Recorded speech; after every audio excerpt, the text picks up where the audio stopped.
Welcome to another episode of SportsVibe. I'm Arnav Sarkar here with Jitesh Krishnan. Second round of the NBA and Stanley Cup playoffs are underway. A very exciting first round in both stages. But the second round might be, just about as exciting, maybe even more. So, I guess last time we left off, we're still in the first round. Some series had been finalized. But now we're in the second round. I guess just to review some of the series that so obviously the Timberwolves taking on the Nuggets now. The Timberwolves knocked off the Phoenix Suns in 4 games. Celtics beat the Heat in 5. OKC beat the Pelicans 4-0. Denver beat the Lakers 4-1. The Knicks beat the Sixers 4-2 in a very exciting series. Cavaliers beat the Magic in a 7-game series, each team winning their home games. Very exciting there. Indiana, the Pacers knocked off the Bucks in 6 without Giannis and Dame for a lot of that series. Mavericks beat the Clippers 4-2 as well. I think that's all of the NBA series.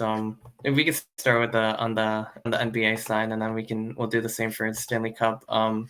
But yeah, I mean, second round so far, I think the most exciting. I don't know about most exciting, but like a very exciting series, Timberwolves versus Nuggets. But it's really been like all Timberwolves. The Wolves are for real. I mean, they have everything you'd expect in a contender. They're probably a little bit ahead of schedule, but they have Anthony Edwards is playing, like he's playing like Michael Jordan. The comparisons are there. He did the shrug, obviously. But I mean, that team, they have size, they have shooting, they've they have solid players on the tribute. They have 3 bigs on any given night, except for last night. Gobert wasn't there, and they still won, blowing out the Nuggets 106-80. It was even much more of a blowout than that. But Karl Towns 27, Edwards 27, Nickeil Alexander-Walker 14, Naz Reid 14. But I mean, talk about the Timberwolves defense. I mean, in the NBA today, where sometimes defense is hardly even played. I mean, they were just harassing Jamal Murray. I mean, like he couldn't even get free. I mean, he was getting frustrated. I mean, all that was going on. The Nuggets completely seemed out of sorts. Nikola Jokic with 16, but I mean, really Jamal Murray with 8. Just a lot of the team just didn't get going. The bench, really struggled as well. Michael Porter Jr. at 9. I mean, Aaron Gordon led the team with 20. So, but it was really all Wolves. He just completely ran away with it. This Wolves team is really good. They have NBA Finals potential. I know me and you were talking about it last night, but yeah, I mean, it's just, I mean, this could be a sweep. I mean, this goes to Minnesota now on Friday, which feels like forever from now. But that's the way the schedule came out. But I mean, in any case, I mean, Timberwolves with the 2-0 lead over Denver. And yeah, this one could be over quickly. I thought this was going to be the series where the winner, reps the West, as you said, and that could very well be the case. But I mean, I thought the Nuggets were better than that. I mean, they beat the Lakers in 5 games. I mean, they came back multiple times. The Wolves are on another level. Game 1 was a bit of a closer Game 1 was contest. close. Here, yeah, that's true. The Wolves scored the same exact amount of points as they did in Game 2, 106, but Game 2 was basically over after about 6 minutes into the second quarter. So, yeah. And of course, as you mentioned, the Wolves played feisty, ferocious, annoying defense. They were basically being passed the entire time. Jamal Murray had a signature Game 2 Jamal Murray performance in which he just lays a brick. I've noticed that in pretty much every single Game 2 of any major series, Jamal Murray tends to suck. Like famously, Game 2 during the NBA Finals last year, and then even was it? No, Game 2 of the first round Lakers. Wait, let me see his stats real quick because I don't remember it off the top of my head. But see his stats against the Lakers.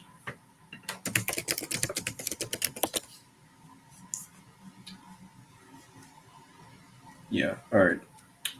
Never mind. All right, but still, like, he famously tends to like have one dud game during any series. So I don't know. I mean, Nikola Jokic can't always do it alone, and sure, still solid number, 16-16 double double right there. But you and Murray are the number one and two punch. And I say this with all due respect, you cannot be letting yourself getting outscored by Aaron Gordon. Like, no shot at Aaron Gordon, but he cannot be your number one scorer. It has to be Jokic, and then it has to be Murray. So this game two loss for the Nuggets, will either make them or break them. Champions, as we know within sports, champions are created through adversity, through toughness, like through being down in the dumps. So we'll see if the Nuggets end up recovering because they have been like they have been a pretty decent road team over the past few years. So we'll see what happens. But of course, this is Minnesota. Minnesota hasn't seen the second round since 2004 when KG took the Wolves to the Western Conference Finals. They will be loud. They will be they will be causing ruckus. And what I find funny is that in Minnesota sports, as you know, Minnesota sports has a pristine legacy of failure. Um, the Vikings famously 4 Super Bowls, 4 losses. Although that's not as great as a failure as the Bills because they went to 4 Super Bowls in a row and lost four in a row. Um, and then of course the Twins since 1991 haven't really been able to accomplish much of anything, and of course famously being, and of course perhaps the thing they're most famous for over the course of the 21st century is being the legal property of the New York Yankees in the playoffs. And see, and then the Wolves, ever since they traded KG, even with Kevin Love, they couldn't really get anywhere as a franchise. And of course, there's the Minnesota Wild. Um, July 4th, 2012, a day that'll go down in infamy when they were able to get both Zach Parise and Ryan Suter to both identical 13 years, $91 million contracts. Or wait, is it 13 years or 7 years? I want to make sure. 13-year, $98 million contracts. Uh, Parise and Suter had those identical. And that's basically why the Wild were in hell for the past few years. They've been a decent team overall, but like hasn't really been much to shine up. So Minnesota famously has a infamous legacy of failure when it comes to their sports times. When it comes to their sports teams, maybe the Timberwolves are the first team to break the curse, and that would be completely unexpected. Yeah, maybe. Who knows? I mean, yeah, all those teams like never. I don't think have won a championship. So I mean that would be pretty No, no, I mean, remarkable. Yeah, no, the no. Wolves. The Twins won the championship in 1991. The 1991, Viking and the the Vi- other ones have it, right? the Vikings Or have been to before four that. Super Bowls. They've never won one, unfortunately. Um, the Timberwolves, of course, never. They've never even been to the NBA Finals. And the Wild haven't even been to the conference finals. I think they were created in 2001, and this was after the Minnesota North Star. No, no, no. This was a few years after the Minnesota North Stars moved to Dallas. Then Minnesota got an expansion franchise, the Wild in 2001. I don't think they've even been to the conference finals. I mean, of course, if you're talking about the Minnesota North Stars, they've been to the Stanley Cup Finals, but uh, I don't. But yeah, like if we're talking about the current franchise, the Minnesota Wild haven't done anything uh, notable. Right. Yeah. No, that's fair. Yeah, I guess to the point about the Wolves. Yeah, it's been a really long time since 2004 with Kevin Garnett. Obviously, they were very good back then. Haven't Yeah, really 20 been the years same tend to team be quite a since. lot of time. Yeah, a very long time. Yeah, I remember playing the old 2K and or just playing 2K and yeah, or NBA Street, like all those You, games, and you that mean was you definitely mean one of back the guys. you mean back when 2K used to be good? Yeah, I remember like playing. I think it was. Yeah, I mean, I love Blacktop. I mean, I think my friends have like used to have like NBA Street or something like that, where they just it's just like one on ones or something, and Garnett was in there with the Hawks jersey, and like, yeah, I like one of I those iconic things. But this Wolves yeah, team, like, I mean, this yeah. Wolves team might be better. Like, I mean, they're really good. Well, Yeah, I thought they'd well, be pretty that's good. I thought they'd have a chance in Denver. I didn't think they'd be this good. I didn't think they'd be dominating them. I mean, this is like a different team. Like, I mean, finals here. Like, if they can get through this, like, I mean, well, obviously Mavericks, Thunder, that's not going to be, whoever wins not going to be an easy match. But I mean, yeah, this could be a very interesting Western Conference breakdown. I mean, if Denver goes, I mean, we could be seeing some new teams, and I guess that would probably be, at this point, probably be a good segue into Mavs Thunder. That series starts today at 9:30. So I mean, Dallas obviously surviving the Clippers series 4-2. I wouldn't I say think first win surviving the against them clip. in. I wouldn't even say surviving. The Clippers just didn't show up, and of course, in typical fashion, I warned you of this last week. James Harden had his typical no-show game. I think it was Game 5 where he scored 7 points on 2 on 12 shooting. Typical James Harden, always disappearing when the Right. moment matters most. And of course, Pandemic P from Game 3, he was terrible. Game 4, he brought the Clippers back.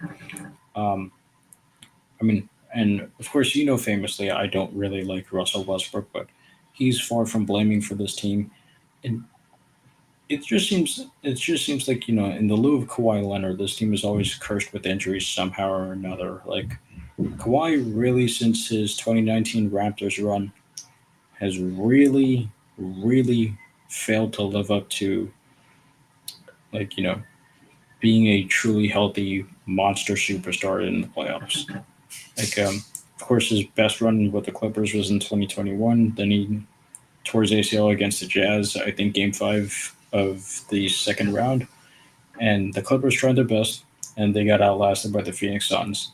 And they haven't really been able to get anywhere since then. And it's at this point where I think the Clippers and the Suns are asking themselves the same question. We've effectively had the same core for 3 years, and ever since we got to the precipice of where we were, the Suns in the 21 NBA Finals against Milwaukee, and the Clippers the Western Conference Finals against Phoenix, neither team has been able to get anywhere near that. Phoenix has had back-to-back second round exits before getting destroyed by Anthony Edwards in a sweep in the first round just a week back. And the Clippers, ever since their 21 Western Conference Finals run, it's been just first and second round exits. So the typical Clippers of Blake Griffin and Chris Paul and DeAndre Jordan. Neither team has made a significant breakthrough or has given us reason as to why like they should keep the core nucleus intact. So both these franchises should be asking themselves the same question: where do we go from here? We've basically made no progress over the past 3 years. Our superstars are aging. Our superstars are injury prone. We basically have no first round picks for the next 15,000 years. Where do we go as a franchise? Where do we go? I think both the Clippers and the Suns are asking that same question. Yeah, definitely. Because it feels like they kind of mortgage their future in for the present, and the present's not really working. Like obviously with the Suns, they spent so much money in Of course, draft capital getting of course. Durant You and see, Beal. Like it's like the Nets situation, but worse because y- now the Nets have it, their it fans is. too, and No, they're no, having less success in the playoffs. no. This almost makes the Nets situation look tame in relativity because I Yeah, mean the that's what I'm thing. trying to say. Yeah, I mean, listen. It took the Nets like when they did the major trade. It took the Nets almost 5 years for them to finally have some draft capital back, like in the meaningful draft Right. capital. The Suns don't have any first till 2030, and the Clippers they've done so many trades to the point where I don't even know what first round picks they have at Yeah. this point. But the point is still there. You you put in like you're going all in at the poker table. Both these teams going all in, and And of course, like no one would say anything if this team won a championship and they knew they were going to suck in the next 5 years because everything would get blown up inevitably. No one would care because you won a championship. The problem is you did Right. not win a championship. And not only did you not win a championship, you really haven't even come close. So not only is failure a stain for both of your franchises, it's a failure is a stain on the players you're building around, on the organization, on the leadership, on the culture. So I mean, sure, you could say failure creates success. That is true. But failure also creates more failure. And the question is how much failure are both these franchises willing to take? Because uh, Ishbia, whatever the Suns owner says, whatever his name is, yeah, he says he's not willing to blow up the team, and neither is Ballmer from the Clippers. I think they're I think they're both making the wrong decision. I think it's at this point you need to realize your team would have been a monster threat to win 3 years ago. But that was 3 years ago. This is 2024. Stop living in 2021. Your teams are no longer true title contenders. Blow it up, trade whoever you can, get what Right. recoup whatever draft capital you can, and start from scratch. Find one or two guys to keep around, sure, but realistically, you're screwed. I say this now, and then just watch them both be competing to see who goes to the NBA Finals in the Western Conference next year. I could be wrong, but we've seen over the past 3 years, as I said Yeah, before. potentially. As I said, no noticeable progress since 2021. So, and your superstars are aging. Right. Your superstars keep getting more injured by the year. You have no draft capital for the next 2,000 years or whatever, and both your teams are stacked up against the cap. You have zero depth outside of your superstars. Where do you go from here aside from just blowing it up? That's the only viable solution. I agree. Yeah.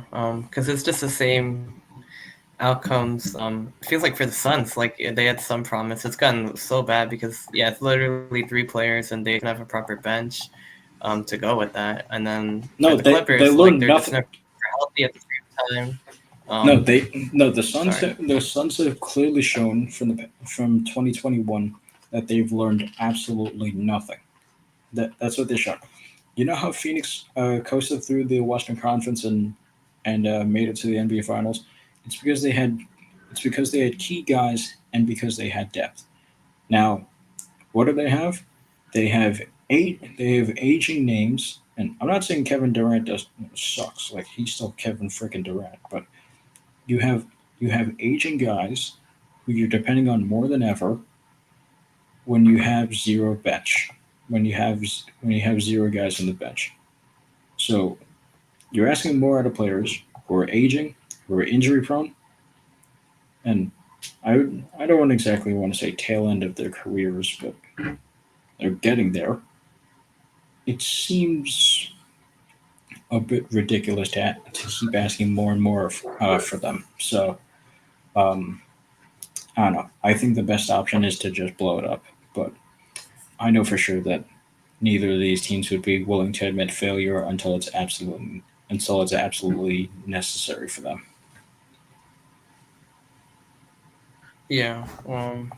Yeah, pretty much. And then for the Clippers, there's never really fully healthy. I felt like this was their best chance in a long time. I mean, I felt like they would be anyone to challenge Denver. I didn't see Minnesota coming, but I mean, I thought, this year. But then Kawhi was injured. Harden was inconsistent. Sometimes shows up, sometimes doesn't. He had some good games, but I mean, y'all shaky. Paul George, kind of average-ish, and Westbrook's really become a shell of himself. So I mean, they do have some depth and some other players who can contribute, but it's just I'm happy for the Maps though because I feel like the way they've been playing, Luka, at least in the MVP conversation most years, all-star player. They got Kyrie. It didn't really work out last year. They added some players, like PJ Washington, some bench scoring guys, to really, maximize that team. I mean, they definitely had potential, and they were able to get over the hump and beat the Clippers, which they haven't been able to do. Because I feel Yeah, like this team is talented enough to potentially you know make what? a run, and they finally broke through here It'd be against the Thunder. I think they yeah. It'd be a really interesting final. Now that I think about it, the revenge match of Jalen Brunson, Knicks versus Mavs. against the Mavs. That'd be very interesting. But yeah. I mean, Because I kind of wanted to shift into. Sorry, go ahead. Kyrie basically no, because I was gonna say because Kyrie basically took his place, and Jalen Brunson has made himself the alpha dog on the Knicks. So it'd be interesting to see. Yeah, yeah. And with all the talk about teams that didn't make it, I did want to shift back to obviously the Mavs versus Thunder series. So I mean, yeah, Mavs versus Thunder at 9:30.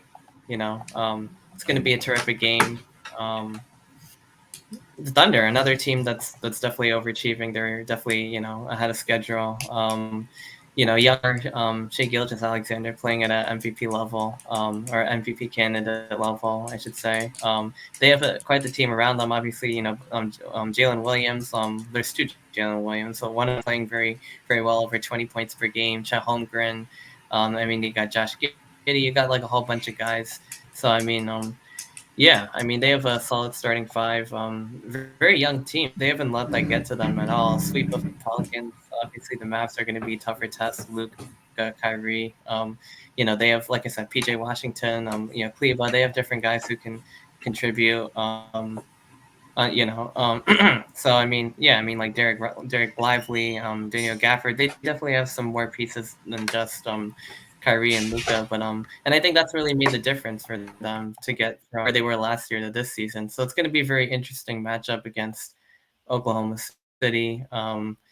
Yeah, I'm not. I mean, that's a tough one to predict. I mean, I'd probably go with the Mavs, but I definitely wouldn't count her out of it, for sure, because like they proved against the Pelicans, like they could definitely match up well with probably any team really. I mean, I think Timberwolves would probably be a bit of a tough match, obviously, or for either of them. But in this round, I mean, I feel like either team definitely has a chance. Again, you got the superstar power, but then Shai Gilgeous-Alexander and Thunder pretty solid too. So this should be a very riveting series. I could see it going at least 6 games, maybe even the full 7.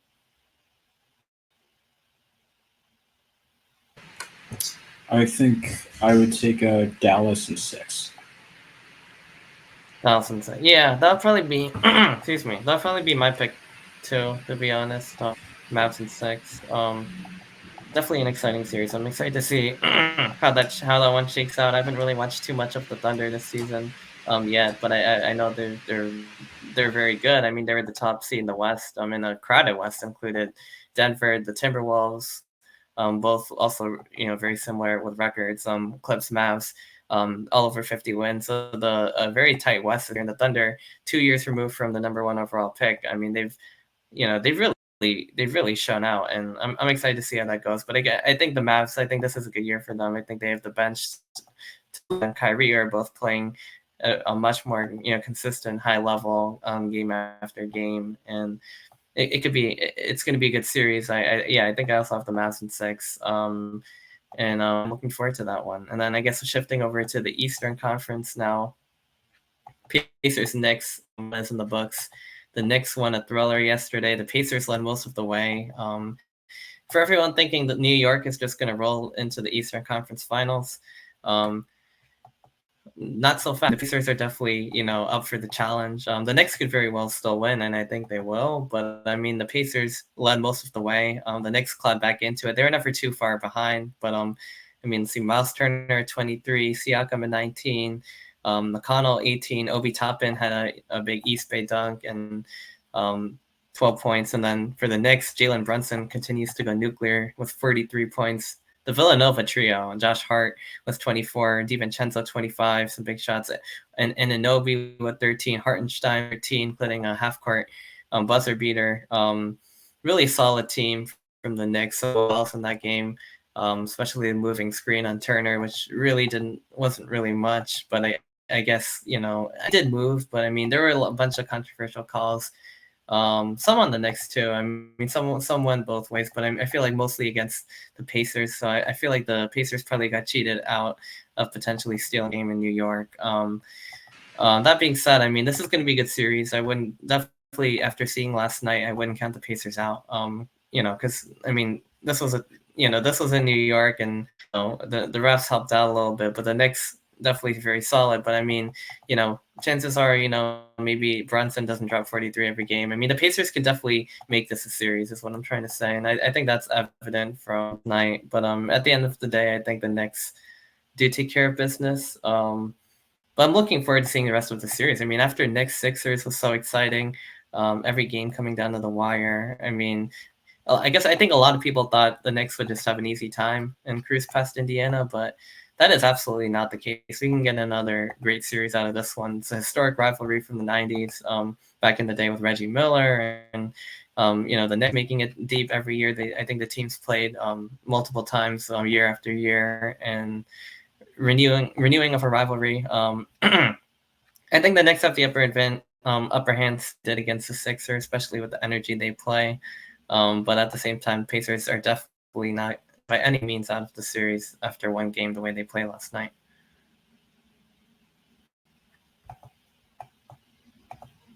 Yeah. Let's go on. I guess Cap Celtics. Yeah. I guess one more point about that. I mean, Halliburton had 6 points too, and the team stepped up. And if he has a bigger performance, that's another thing that could really, get the Pacers into the series. So yeah. With that being said, Cavs Celtics, the semifinal matchup in the NBA playoffs. I haven't discussed yet. That one's tipping off at 7 today. At the time of this recording, it's about 6:30 on the East Coast, so not too far. But checking the injury report, looks like Jarrett Allen is out for this one. An interesting series for sure, because Boston definitely the presumed favorites in the Eastern Conference here. They'll go to the NBA Finals, and pretty much, I guess the consensus pick is that neither the Cavs or the Magic were going to have much of a chance at all, but the Cavs would probably have a better chance of making this competitive. Obviously, they got Donovan Mitchell, they got Jared Allen, Karis LeVert, former Nets there. But I mean, the Cavs survived a gritty series against the Magic. The Magic nearly had them, but and then of course the Cavs adding players like Max Strus and Darius Garland's been solid times. I mean, they have a few guys who can go off. It really does depend on Donovan Mitchell, because with the way the Celtics are, I mean, they're going to need, the Cavs are going to need, everything they have to keep up with the Celtics. The Celtics have probably the best starting five in the NBA. They have pretty much everything you Well, want in a contender. that is when Porzingis is healthy. Yeah, and right now he isn't actually, right? I guess I forgot to mention that part, but yeah.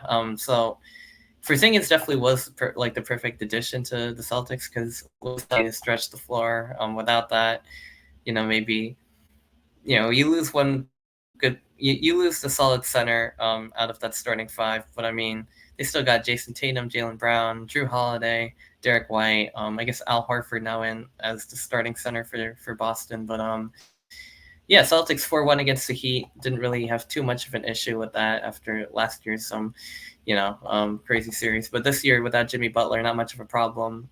Game 2, the Heat were really hot from 3, and that they got a game, which again, that happens. But the Cavs also might do this. You could definitely not count them out with Mitchell in there, of course. But at the same time, I just feel like the Celtics are probably going to roll to the Eastern Conference Finals, where I mean they could await the Knicks. That would be one heck of a showdown for sure. I mean, if that really pans out to be, especially if we also get the Rangers and Bruins, a Battle of the Gardens type stuff going on. I feel like everyone really wants Boston, New York play in the conference finals in both sports. But I mean, we're still a bit away. We haven't even started this series. I can tell you, everyone outside of Boston and everyone outside of New York would definitely gouge out their eyes rather than see that matchup in the finals, in the Eastern Conference Finals. So Good luck with that. Yeah. You mean like in a bad way, like they wouldn't want it, or They they they wouldn't? wouldn't want it, obviously. No, like haven't you realized like teams outside like teams outside of New York, outside of Boston, outside of Dallas, outside of LA, especially Philadelphia, no one wants to see them win.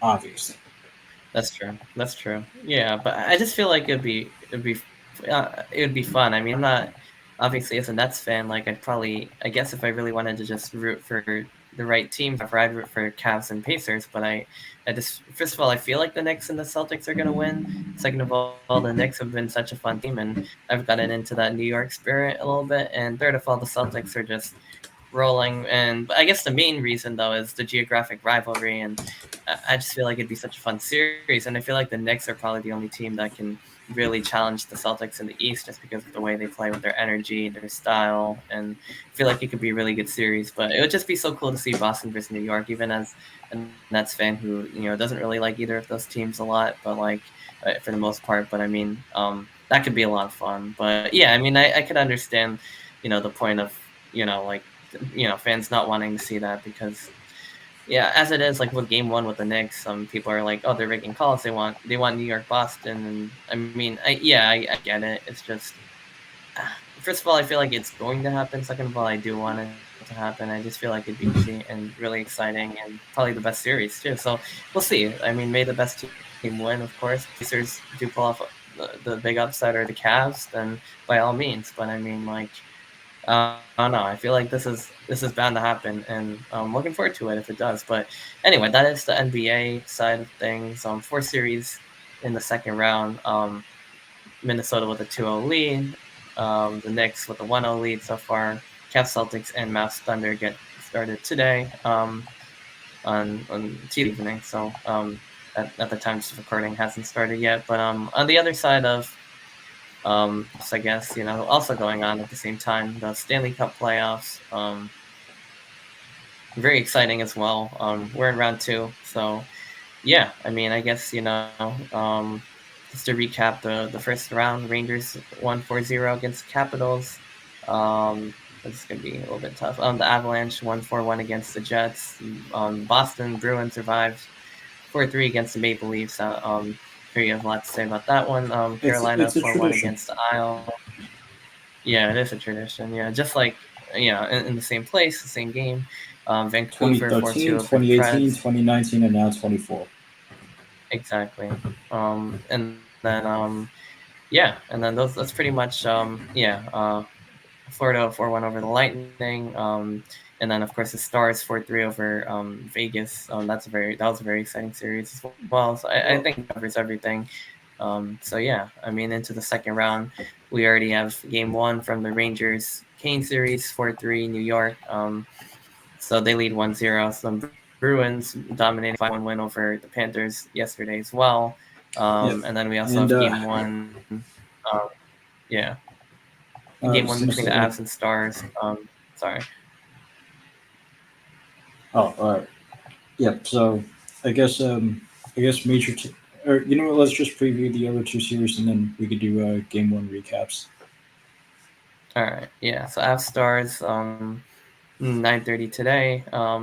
And then tomorrow starts the Oilers Canucks series. Battle of Western Canada teams there. So yeah, I mean, definitely very exciting matchups. Obviously, I don't want to just I'll shift it over to you and I'll provide the input. But yeah, pretty exciting series on Avs with the big win over the Jets. The Stars hanging on against the Vegas Golden Knights, putting them to bed, and then so that should be a good series. And then the Oilers Canucks, obviously regional rivalry there. Um, both finishing off, well, the Oilers finishing off the Kings, Canucks over the Predators. So that should be a good series too. And then yeah, we can preview those two, and then we'll shift it over back to the Eastern Conference series, which are already in play. Yep. So let's see main takeaways. Of course, like everyone. Well, if you're on Twitter, pretty much everyone in the hockey world is rooting for Dallas to beat Vegas in Game Seven, and on behold, it happened 2-1. Still a very still a very great game. Love the defense. Love the rush offense. Loved how engaged both teams were. Of course, like everyone's joking about the whole LTIR situation with Vegas, and as it should be. But well, as I always, well, here's the thing: if there's nothing outright banning it, it can easily be exploited by other teams. Vegas is not the main culprit who's done this. Tampa Bay has famously done this too. Toronto has done it to an extent. Chicago has done it, and they've all won. Well, except for Toronto, as they never should. So Yeah. yeah, so like of course, like Dallas, the Dallas Stars have been hailed as heroes for Game Seven, but I of course Vegas is a warm up. If they're if if if you think going to seven against Vegas was tough, well, you're going against the Colorado Avalanche. Good luck. Avs in six. And another news when was talking about the Jets. Rick Bonus retired, the head coach. He was in hockey for almost 4 decades now. It's a shame he never won a. Yeah, uh, yeah. It's a shame he never won a ring, but sometimes it happens. And of course, it happens when your team crumbles at their worst moment. So, but yeah, Rick Bonus, he will be known quite well for his contributions across hockey. But anyways, going back to it, App Stars, uh, Dallas, I would say probably has the better depth. But the thing is, when Jonathan Drouin for the Avalanche comes back healthier, yeah, like you thought the Avalanche were scary just with McKinnon, McCarr, and Rantanen. Wait till Drouin comes back. The Avs will be even more of a machine than they already are. And also, Alexander Georgiev, he started playing very well ever since the game 1 massacre where he lets in 7 goals. Georgiev has been very solid for Colorado uh, from game 2 onwards, and so it's definitely going to be something to fear. Nathan McKinnon, as always, he he's brilliant. Miko Rantanen, perhaps the most underrated player on like in terms of big name hockey players. Miko Rantanen is probably the most underrated name, and of course Kel McCarr, best defenseman in the in the NHL right now. So definitely going to be something to watch out for. That is of course to say that certainly has their names of their own. Like Hastings, a name to watch, obviously, and of course Tyler Sagan when he's operating well. Wyatt Johnston, Jamie Benn, definitely needs to pay attention to. So I still think Dallas has a more balanced lines, like they have more balanced lines, but Colorado has more explosive firepower. But between the two goalies, Georgiev and Jake Ottinger is definitely the better goalie in my mind. And when it comes to playoff hockey, you lose or you win based on your performance of your goalie. So um, you know, should definitely be an interesting matchup. But I have Colorado winning in 6. Yeah, I think that's pretty. Oh, excuse me. I think that's a pretty good pick. Six. I mean, the Stars are a pretty good team, but I think the Avs would be able to take them. Yeah, Yeah, they and had no problem then with a very good Jets team. So let's shift over to Oilers Canucks, I guess. yeah, yeah. So of course, as we all know, you know McDavid, Draisaitl, Ryan Nugent Hopkins, probably the most lethal big three in hockey right there. Of course, you have Zach Hyman, who's had a 50-goal season coming out of nowhere. You've had Evan Bouchard solidify himself as a defenseman. Same with Nurse. And Stuart Skinner has started to round into form as a goaltender. So it's a very promising sign, especially against a stingy team like the Kings, and especially when this past season the Oilers were known for their, to put it nicely, subpar goaltending. Um, Stuart Skinner certainly stepped up in big spots and has shown what he can do. And of course, even rounding out the old veterans, um, Corey Perry, Vander Kane, they're still producing and contributing to the Oilers whenever necessary.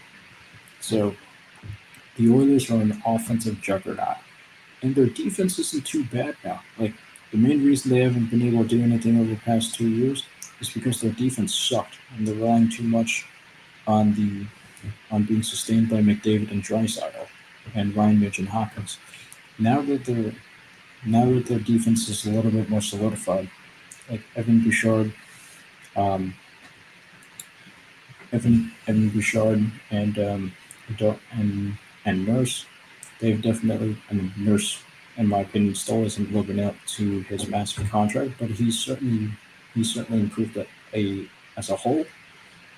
And meanwhile, in the Canucks, you you have you have young guns, of course, Quinn Hughes. That's the most noticeable name on the Canucks. And you have Patterson, you have Elias Lindholm, you have JT Noyer, you have Connor Garland, you have Brock Besser, 40-goal season, and arguably the MVP for the Canucks in the first round against Nashville. And of course, the biggest thing to watch out for against the matchup with Edmonton is that um, is the biggest thing to watch out for is their goaltending, because of course Thatcher Demko's out with injury, and then their backup Casey DeSmith got injured. Now they're relying on Seelovs, their third string goaltender, who had just an absolutely awesome game against the Canucks in Game 6. It just shut them out. He was a brick wall in net. So, and of course, we've seen Vegas do it last year. Vegas turned to their third and fourth string. Well, I think Aiden Hill was their fourth string last year, and he became a rock in the net for Vegas. So, it should certainly be interesting to see, but I think the Canucks fairy tale storyline ends here. I'm going to go with Edmonton in 5. Your pick? Or, Um, not yeah, actually. yeah, Yeah, yeah. I mean, I think that's a pretty good pick as well. Yeah, I mean, I guess, yeah, like you said, I guess going back to the Avs Stars, yeah, I feel like the Avs, they took care of a good Jets team. Stars, hung on against Vegas, but I think the Avs, are the better team there. Won the cup a couple years ago, retained a lot of the same pieces, and then, yeah, Oilers Canucks. I mean, yeah, I mean the Canucks pretty decent as well, but I feel like this could be a really good year for the Oilers with, McDavid and Draisaitl to really break out.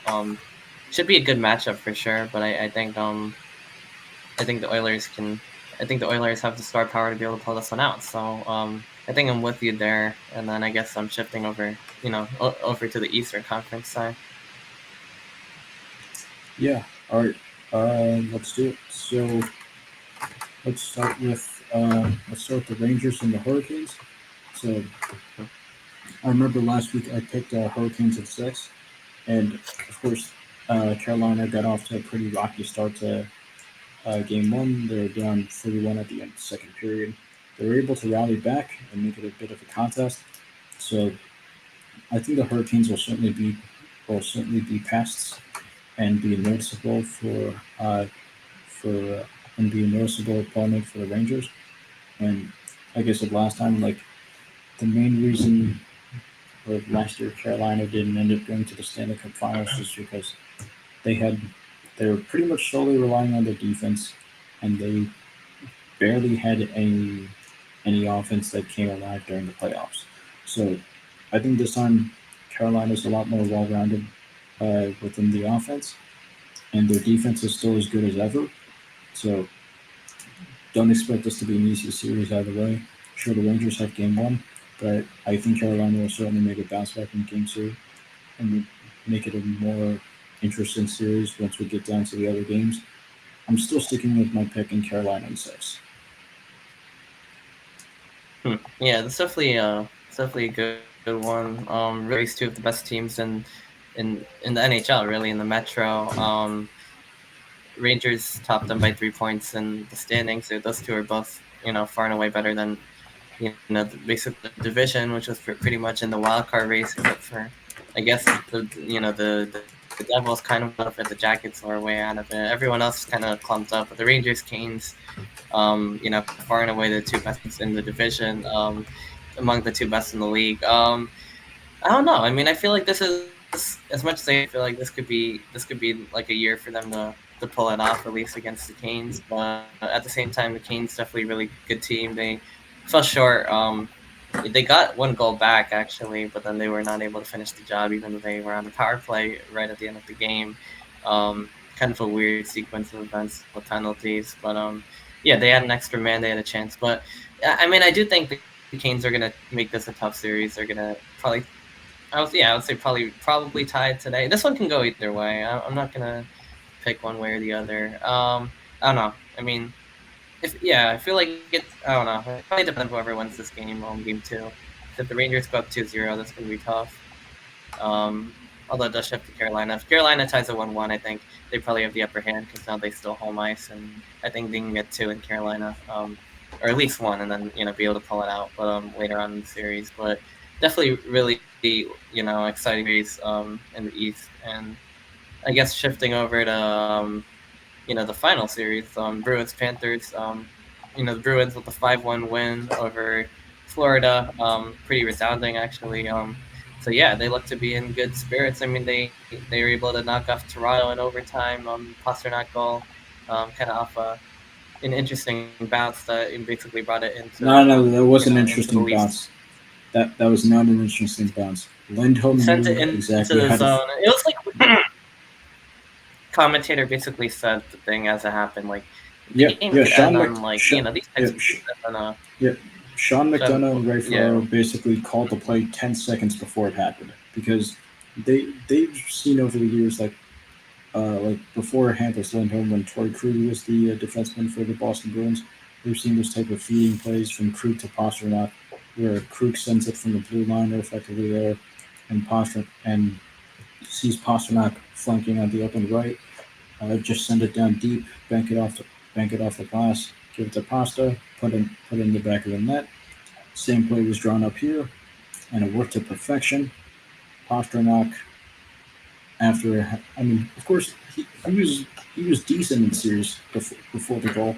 He had 2 goals and 2 points for, and 2 assists for 4 points, and then he basically went ice cold in games 5 and 6. And then after Jim Montgomery calls him out saying, "Pasta, we need you to step up." After the game 6 loss, lo and behold, David Pastrnak scores the game-winning goal in overtime to send the Leafs back into shambles. And so now it's on to round 2 with a rematch against Florida. And this match, like, I was expecting the Bruins to lose game 1 because you're coming off a gritty series against Toronto, 7 games, overtime, and now you barely had any rest to to prep and plan for the Monday game. So I was expecting the Bruins to lose, and apparently, apparently I could not have been any more wrong because after the first goal gets in by Matthew Tkachuk, Swayman stood on his head and became a brick wall in net, easily imitating 2011 Tim Thomas. Of course, Morgan Geeky gets the scoring party started. Uh, yeah. Excuse me. So yeah, Morgan Geeky gets the scoring party started, and then it was no, wait, yeah, the Ghost had the empty netter. I'm just trying to remember the exact order. I believe it was Mason Lohrei who scored the second goal, his first goal ever as a Bruin in the playoffs. Then the new dad, Brandon Carlo, he got he apparently his baby was born at like 3 in the morning or something. Carlo took a private flight from 2 p.m. Got to the stadium like 2 hours before the game started, and he scores a goal for his newborn son. Ain't that just amazing? So now it's 3 Wow. 1 with about 20 seconds left to go in the second period. Justin Brazeau gets his first goal of the playoffs ever with the Boston Bruins, making it 4-1. and Jake DeBrusk steals the empty netter, making it 5-1. So uh, I I'm seeing this as a Bruins fan. That one definitely surprised me because I was expecting them to lose game one. But now the pressure's on the Panthers for game two because you do not want to go down to Boston 2-0. Then again, the Panthers effectively were down 2-0 last time, again going into Boston when it was 3-1 when they lost game four in Florida, and we know how that story went, unfortunately. So Mm-hmm. the Panthers aren't exactly familiar with. I mean, the Panthers are, you know, they're familiar with being in a deficit in terms of the games, but now the Panthers are considerably more favored to win the series than the Bruins, and the Bruins had the game one massive upset. So there's a lot more pressure on Florida to perform well in game two. I expect I expect it to be a completely different outcome in terms of how Florida's game plan is structured, and I definitely expect Sergei Bobrovsky to be the Sergei Bobrovsky we've seen over the last year during the Panthers playoff run. So, but I'm still going to be biased. I'm still going to pick Bruins at six. It may be a completely irrational pick, but I don't care. Bruins at six. Yeah, I mean, I think game one was definitely a tone setter. Yeah, I was also not really too sure how that was going to go because the Panthers, coming off their run last year and coming off a dominating series against Tampa Bay.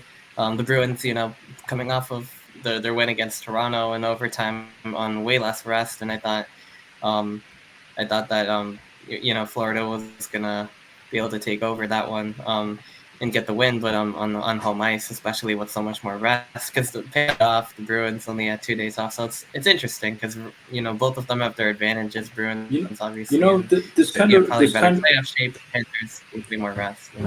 in a way, this kind of reminds me of last year because the Panthers, when they swept the Hurricanes, they had like 8 or 9 days off. And then Vegas, after they beat Dallas in six, they had like 2 or 3 days before the Stanley Cup Finals began. So Vegas was, I'm sure both teams obviously going in are hot, but Florida didn't have a game in 9 days at that point. Vegas just came off a game a couple days prior. So Vegas was probably more prepared to play in game one, and it took Florida to get up to speed real quickly. Although they had the first goal, Eric Stahl, if I remember correctly. Is that Eric or Mark? I think it was Eric Stahl. So, yeah, maybe rest isn't necessarily the best thing. I mean, sure, rest is nice and all, but too much rest might hinder your performance, and it might take you some time to wake up. So maybe that was working against the Panthers, and that's who the Bruins were coming off that adrenaline rush. Game seven against Toronto, in overtime, epic game winner. They're just riding high, and they're like, let's go play some hockey. So maybe that was the overall thing. So, but we'll see where comes to we'll see what begs to be made of game two and the series as a whole. Yeah, for sure. I mean, the Bruins definitely have the advantage after their dominating win in game And one. so some breaking hockey news right now. The Sharks won the NHL draft lottery, so looks like Macklin Celebrini, you Oh will wow. most likely be a San Jose Shark.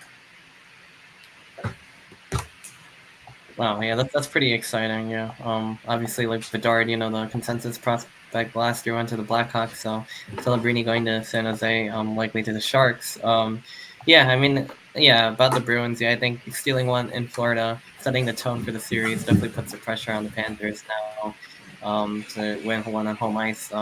If not, then I think the Bruins definitely have the hold in the series. I think they already they asserted their dominance the way they needed to really have a good chance now. And yeah, I mean that's pretty much how this is going on. All 8 series talked about now, and for the NHL, for an NBA. We are in the second round.